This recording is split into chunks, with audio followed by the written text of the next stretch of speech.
My name's Hilary Jack, I'm an artist, and I'm going to tell you about my solo show, The Late Great Planet Earth. This particular body of work was triggered by the discovery of a book in a charity shop. The book was called The Late Great Planet Earth. It was written by an American author in the 1970s called Hal Lindsey, and he explored biblical end-of-world prophecies and linked those prophecies with current-day events.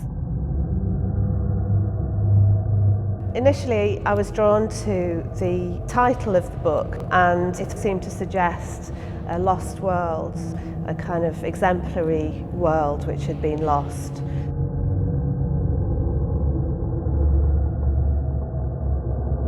I see the first pieces of work in the exhibition as the Late Great Planet Earth, Summit and also Souvenir. These pieces all use found objects and found images.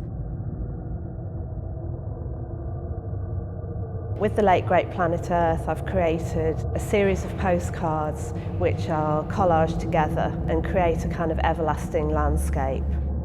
The postcards have been cropped out by the original photographer, and I'm always kind of wondering what's on either side of those postcards, to left or right. There could be a rubbish tip or a nuclear power station.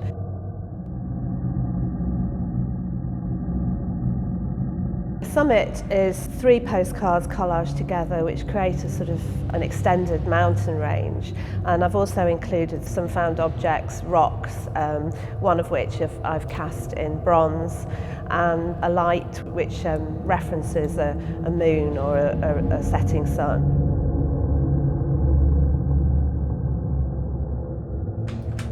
Souvenir is a piece of work which began with the finding of a knot of wood in a forest, on the forest floor. It acts in this piece of work rather like a seer, a kind of a peephole into another world.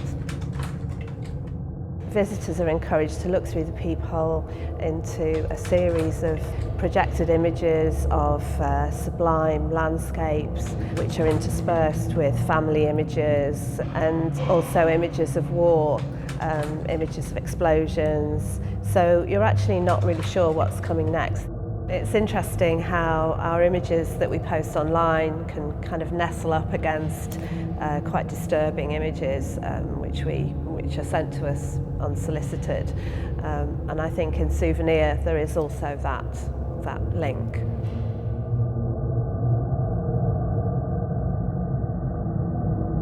This sculpture is called in England All Is Broke, which is a line from an ancient folk song. And it's a replica of a set of postcards I had in my studio of a ducking stool. It was originally used to humiliate recalcitrant wives and also to punish petty criminals. They were paraded through the streets and then dunked in the local river. So there's a big sense of judgment about this piece of work.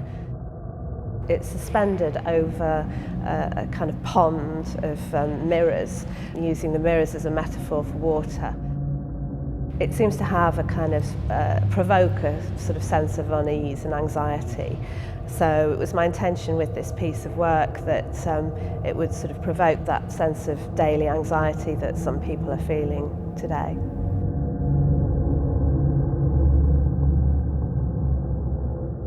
Since 2003, I've been collecting various images of turquoise plastic carrier bags and trees. And this project has now also expanded into sculptural work, public interventions and video work. And this is the most recent piece.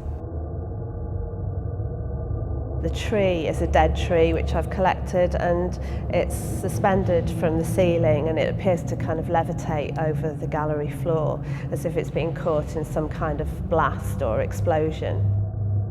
Plastic carrier bags are obviously very useful objects, but they're also often objects that are only used once and then discarded as waste, and some of them escape their fate and end up snagged in the branches of trees, like this one. But this one isn't actually a plastic carrier bag, it's actually a cast bronze bag. So it kind of hangs over your head like the sword of Damocles, weighing 12 kilograms.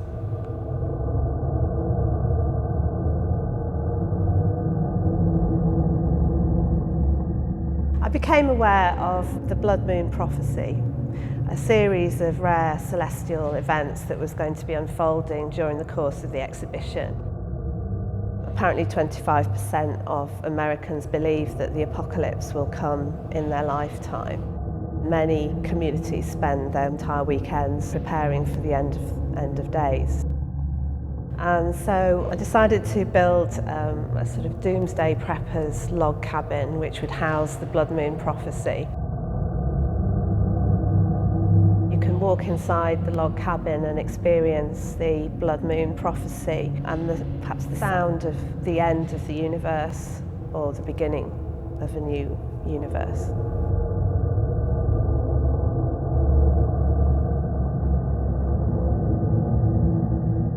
I suppose it's quite disconcerting to enter the gallery and then find an LED sign scrolling, which would normally be used for the announcement of news or train times or perhaps 2-for-1 pizzas or something like that. But this sign is in fact listing some of the most bizarre end-of-days prophecies.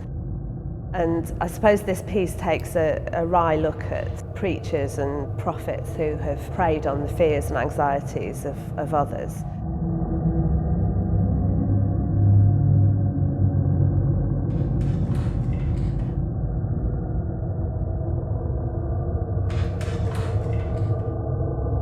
We're living in very strange and uneasy times, and I wanted to capture some of that feeling in the work that I made for this exhibition, The Late Great Planet Earth.